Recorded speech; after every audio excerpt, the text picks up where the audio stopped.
Bergen Stage's Radio Theater brings you the sci-fi thriller Dwellers in Silence. 20 years had passed since the last of the giant migration ships had made it to the surface of Mars, bearing its pitiful handful of survivors of the Earth Wars. 20 years of scratching at the stubborn Martian soil. 20 years of trying to devise new solar engines that would use the strange fuel they found on Mars. 20 years of longing, of turning eyes toward the green Earth as it hung on the horizon like a beckoning light. And now it was done, and the first new ship, built of shining Martian chromation, had lifted bravely toward home with 3 men locked in its metal belly. Would they return to an Earth made barren by cosmic dust? To a blackened radioactive hell? Or would they find intelligence still alive on the scourged planet? What had 20 years of death and radioactivity done to our beloved Earth?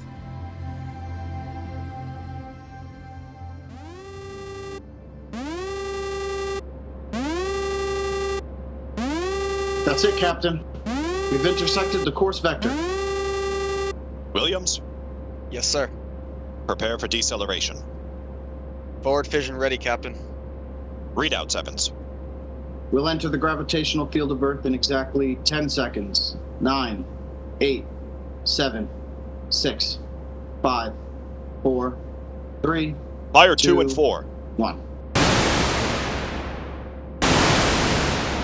2 and 4.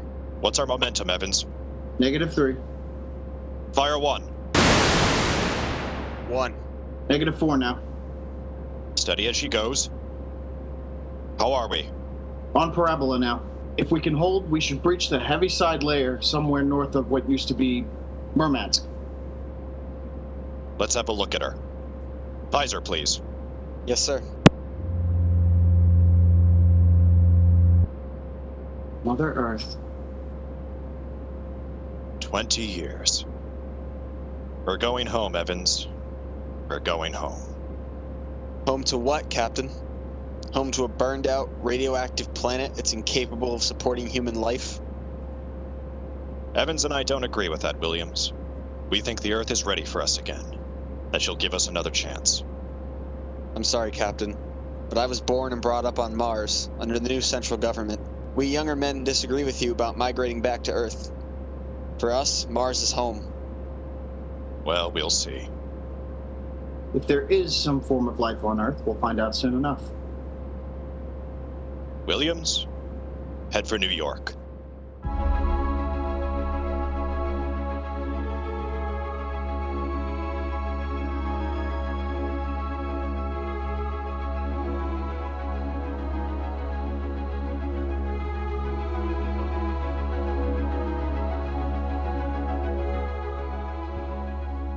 There it is, Captain. You can barely see the top of the Atomic Trades building in the twilight. They never finished building it. Dark as a tomb. Slow to cruising speed.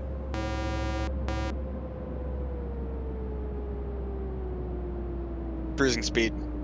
Begins to look as if Williams is right, Captain. Not a sign of life on 4 continents. We'll make a radiation check and then head back to Mars. Do you agree with me, gentlemen? That, for all practical purposes, the planet is dead? It's still my... Captain, What is it? I'm going out of my mind? Look out that way, to the west. Could that be? By heaven, it is. Those are lights. Turn the ship. Heading southwest. Full speed.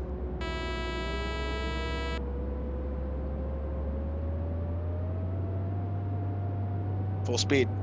They are lights. Captain, it's a city. A whole blasted city. Lit up like a Christmas tree. Well, what do you think of your dead planet now, Williams? We shall see, Evans. Remember, the Commission wants evidence of life as we know it. Decelerate to -5. We're gonna take her down. There's an open area just on the edge of the city. Yes, sir. Hold on, gentlemen. We're about to land.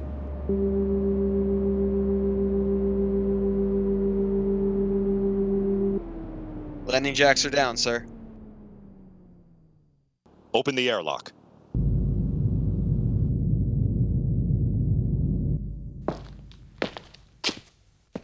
Close.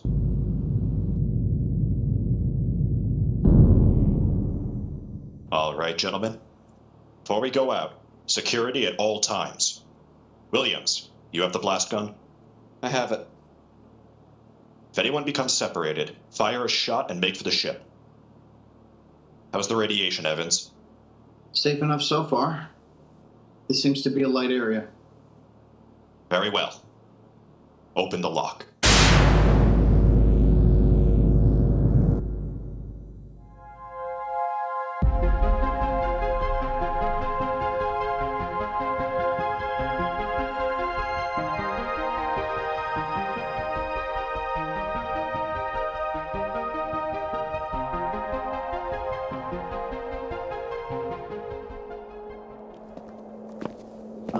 It's unbelievable. We've been walking for hours now and not a soul to be seen.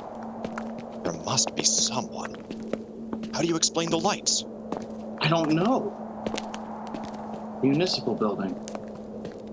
Shall we have a look here, sir? Possibly the records might contain some clue. Good idea. Keep your weapons ready. This door is in good working order.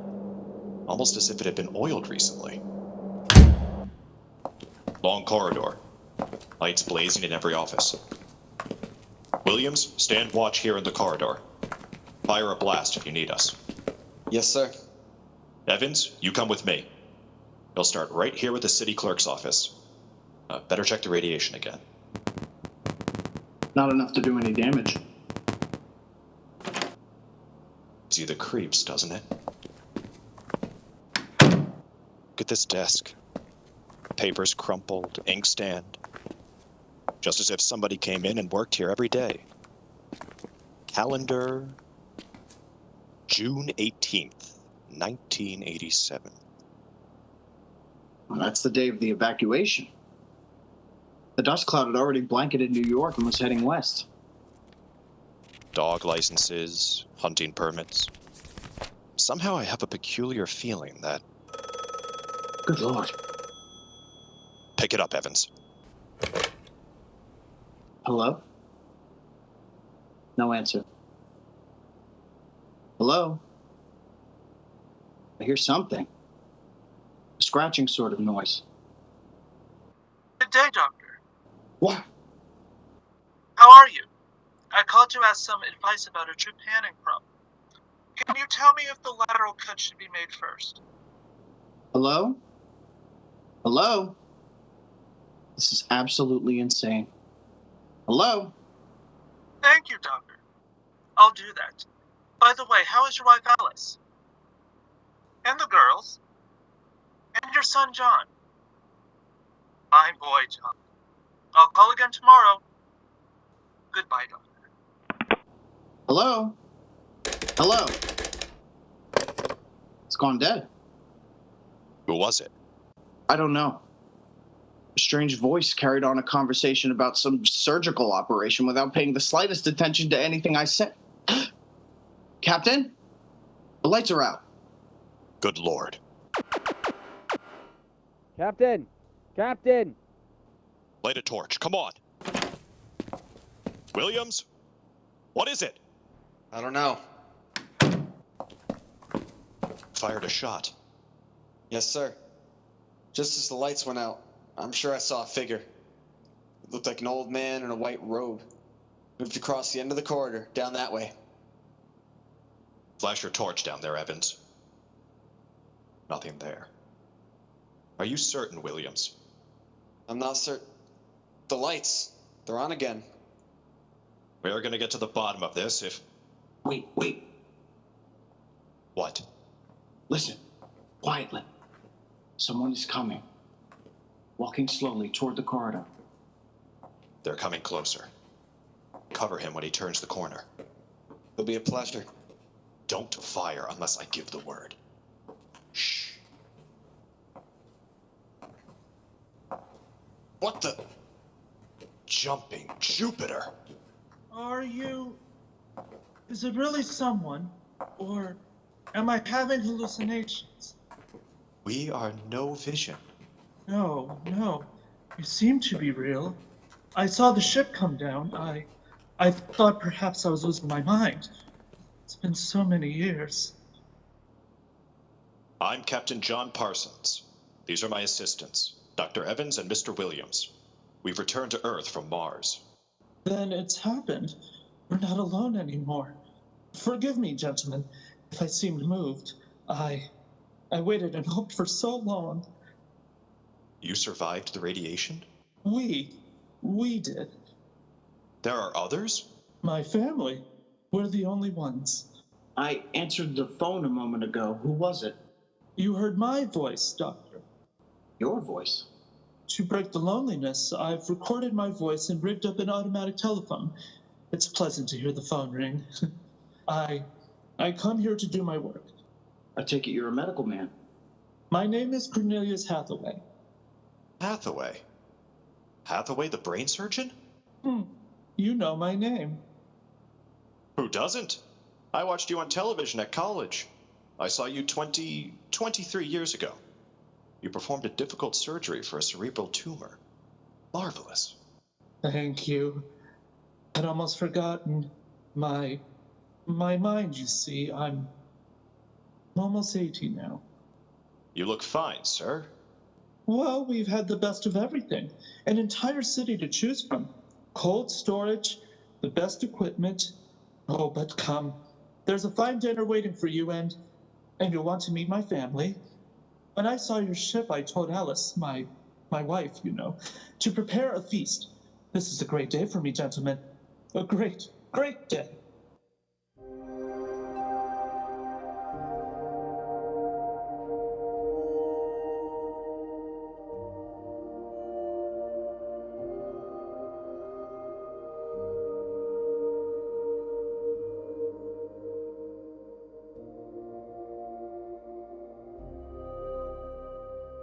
This is my wife, gentlemen, Alice. This is Captain Parsons, Dr. Evans, and Mr. Williams. How do you do, Mrs. Hathaway? How do you do? Now, if you'll follow me, gentlemen, we'll meet my children. Lord, what a beautiful woman. She looks no more than 35. These are my daughters, Susan and Marguerite. This is my son, John. Nice to meet you. How are you? Sit down, gentlemen. Sit down. We'll have a feast in honor of this occasion. Susan, Marguerite, get the best silverware and the damask napkins. John, fetch the glasses. Oh, yes, Father. It'll only take me... Oh, excuse me, John. Sir? How old are you? 23, sir. Thank you. Now, if you'll excuse me... What is it, Captain? Something wrong? Nothing, except that it's impossible. You see, Dr. Hathaway's son was already in college when I started. That would make him at least 45.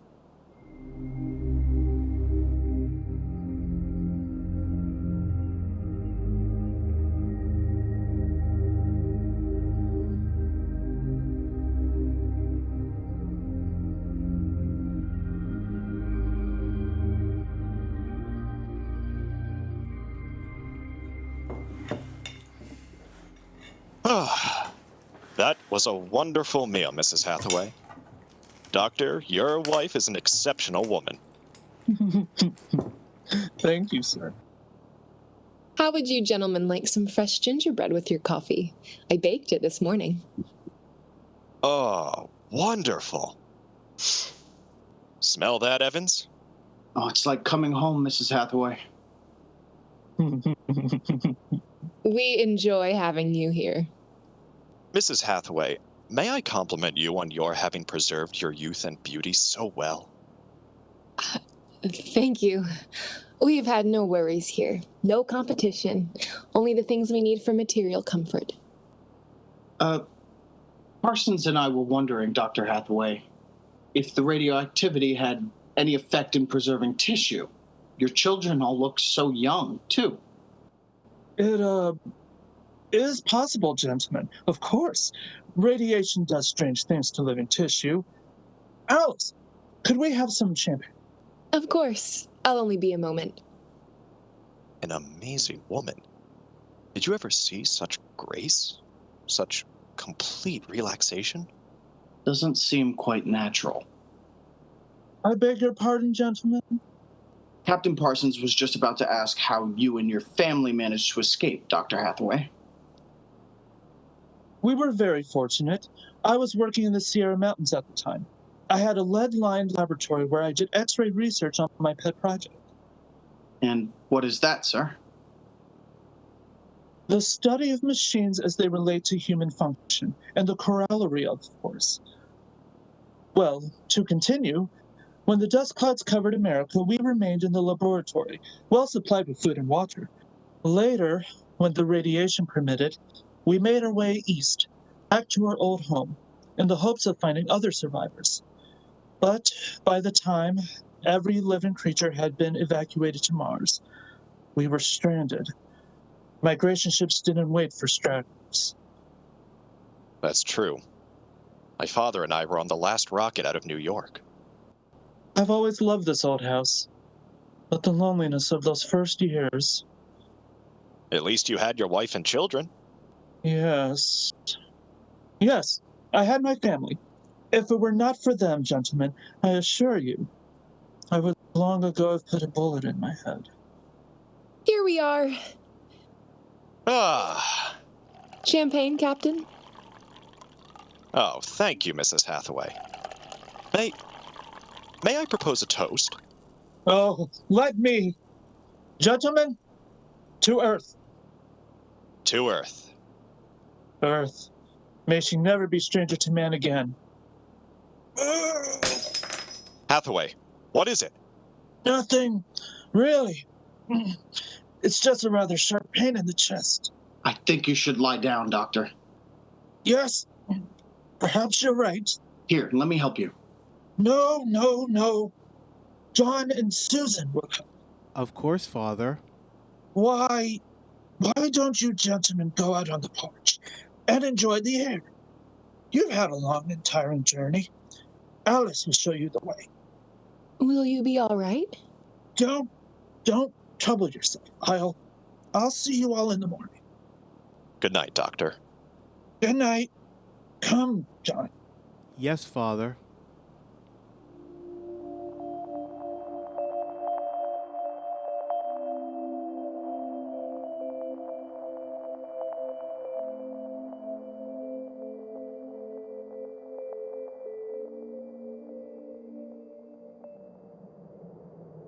Well, what do you think of old Mother Earth now, Williams?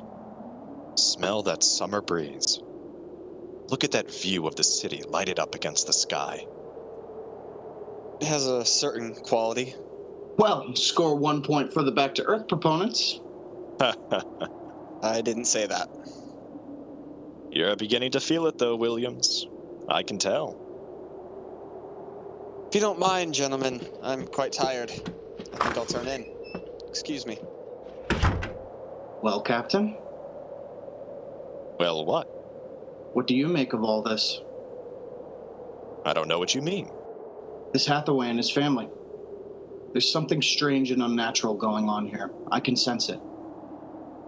I think you're reading things into it, Evans. Oh? Perhaps. Well, I'll turn in too. Are you coming? In a moment, I want to smoke a cigarette.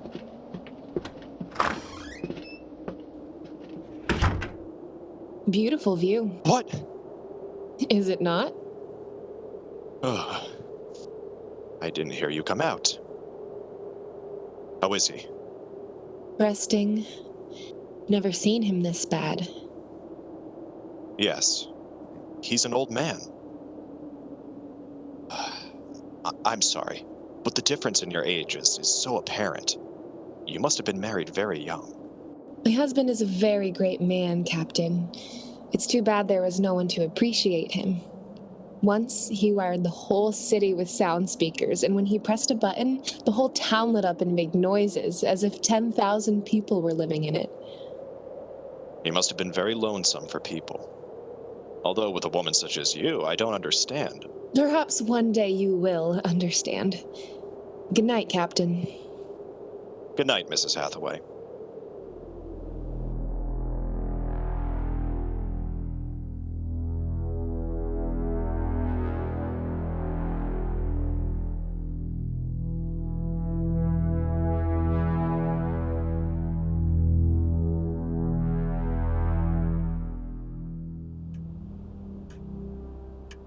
Captain? Captain Parsons? Huh? Who's there? It's Dr. Evans. What time is it? 2 a.m. What's wrong? I couldn't sleep. A few minutes ago, I heard someone slip out the front door. In the moonlight, I saw it was the old man. He was headed toward our ship. What are you suggesting, Evans? Nothing, except that it's fairly unnatural for an old man with a bad heart to go wandering off at 2 in the morning. Very well. We'll follow him. See him yet? No. Look. Ahead there, on the hillside. Isn't that Hathaway kneeling in the moonlight? Yes, I think so. Could we get closer? Let's head for that clump of bushes. This is far enough. What do you suppose he's doing there? What are those things on the ground? I did it for you. I'm And my sorry, darling. I didn't mean Good to Lord. hurt you or Those are talk grave to you. markers. 4 of I'm them. sorry, honey. You're right. Seems to be praying over them. Listen, Do you forgive me for what I've done? I had to do it. I was so lonely. I was so terribly lonely. You don't mind too much. You do forgive me, don't you? Yes, I feel you do. I'm glad. I think perhaps I can rest now. I think I... he's having another attack. Come on!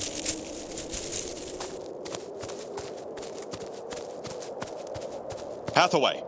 Dr. Hathaway? Can you hear me? Raise his head, Evans. His lips are moving. What is it, Doctor? Closer. Lean in closer. I'm sorry I had to spoil all of this. I've expected it for some time. We'll fix you up. No. This is the end for me. It really doesn't matter, except for them. What about them, Hathaway? You suspected, didn't you? Yes, I suspected. But I couldn't believe it until now. Do they know? No. They wouldn't understand. I wouldn't want them to know. Ever. The Earth. Don't try to talk. The Earth is so fair. Doctor? He's dead, Captain. He knew it was the end this time. Yes, he knew. What was it he meant about your suspecting? Light a match, Evans. Look on those 4 grave markers and tell me what you see. Good Lord. Well, Alice Hathaway, Marguerite Hathaway, Susan Hathaway, John Hathaway. Died July 1987. But that's 20 years ago. If these markers are correct, then who were those others? can't you guess, Evans? Can't you guess?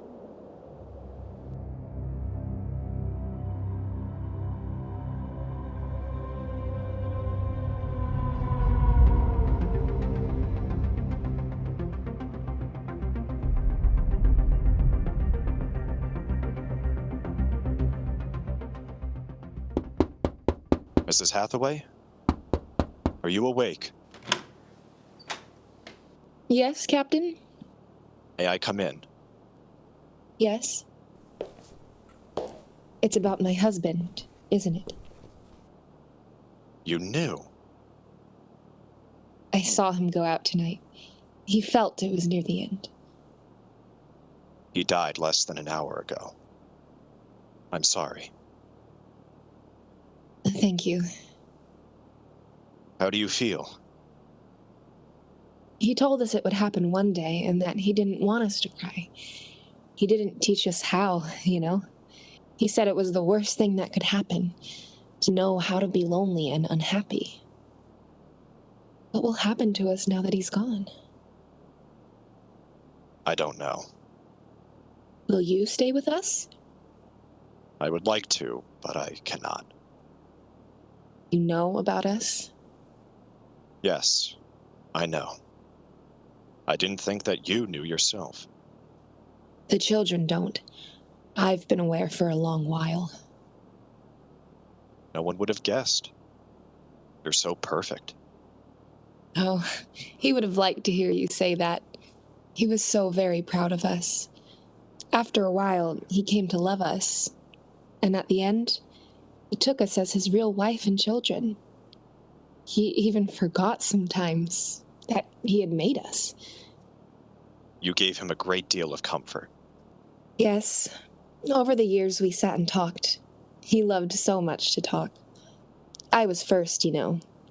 Then he became lonesome for the children, and so he made them. He told me about the things he did, about his laboratory. Surely the children must suspect. Oh no. You see, there were no other beings with which to compare themselves. He must have been a great, great genius.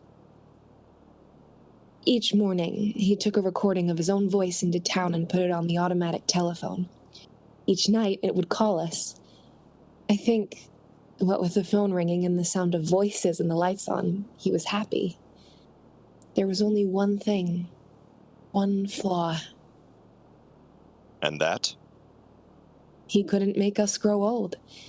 So he had to watch himself become an old, old man while we stayed young. It was a great blow to him.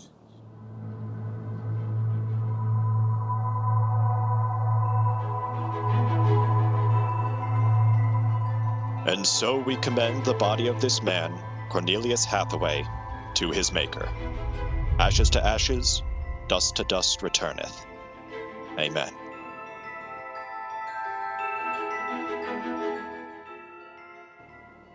Come, John. Yes, Mother. Susan, Marguerite. Evans, Williams, stay here a moment, please. What is it? Let them go back to the house. I want to speak to you. I know what you're going to tell us, Captain. I saw the names on the grave markers. Well? It's a mockery. Blasphemy of everything we believe in. For man to do something so evil. Can't you imagine what he faced? Can't you imagine what it must have been like to have watched his wife and children die slowly of radiation burns? To know that he was the last man on the face of the earth? Alone. Eternally and unalterably alone? Good Lord, man, what would you have done if you'd had his medical and technical genius? I'll tell you. You'd have come back to your laboratory just as he did and try to recapture all the wonderful things that they had been to you. You'd use all the power of your memory, all the accuracy of your fingers, and you'd try to put together, bit by bit, all those things that were wife, son, and daughters. It's incredible. Yes, it is. But with an entire American city on which to draw for supplies and equipment, a brilliant man might accomplish anything. Even that. What are you suggesting, Captain? That we take them back? We haven't enough space in the ship for that. Every ounce counts. Still, to leave them here like that, alone. I think I have an answer. Cold-blooded as it may seem. Go on. I suggest that we turn them off. Do you think that I could do that? No.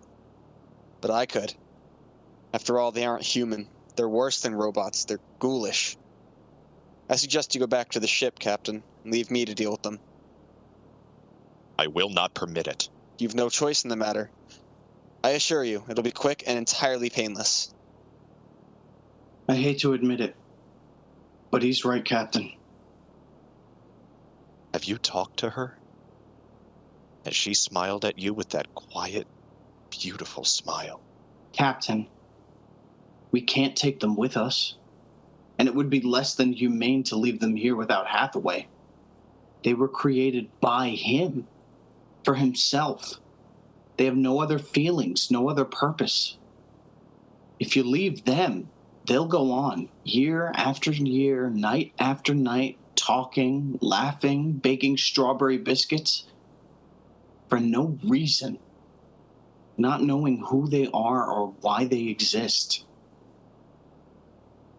Could you do it, Evans? Give me the blast gun, Williams. We'll wait in the ship. Take off in half an hour. Half an hour.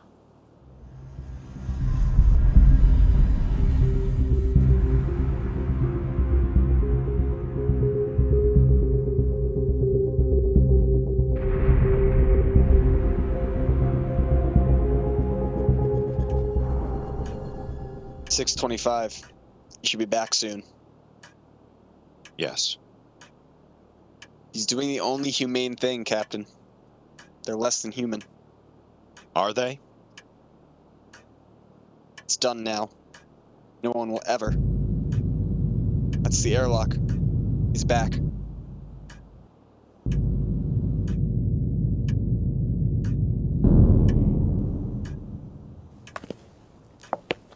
Well, Here's your gun.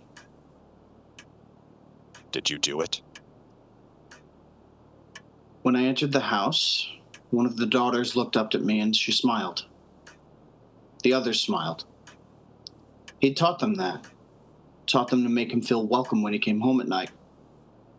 I knew that, and yet, well, I should have done it then.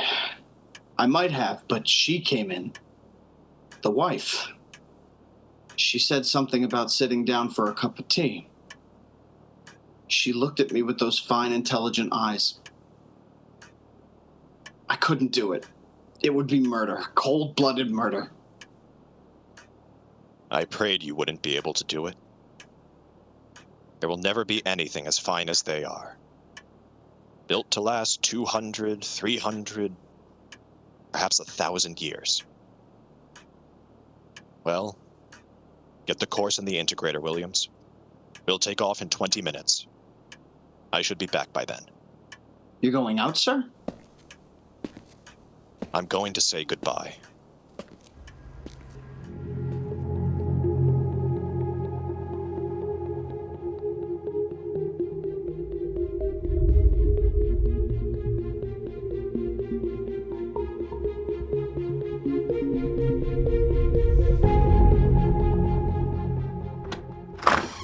You've come back. Only to say goodbye. It was nice of you. I wanted you to know that I am coming back someday. When will you come? I don't know. It will take many years to prepare fuel for another trip. 6, 7, perhaps 10 years. I will watch the sky at night, just as he watched it. I'm afraid I must go now. I understand. Strange. I have a new feeling. One which he did not teach us. A feeling of longing. Of sadness. That one is not taught. It comes of being alive. Yes. I am alive. Even though he created me, I'm a person now. Goodbye, Alice Hathaway. Goodbye, John Parsons.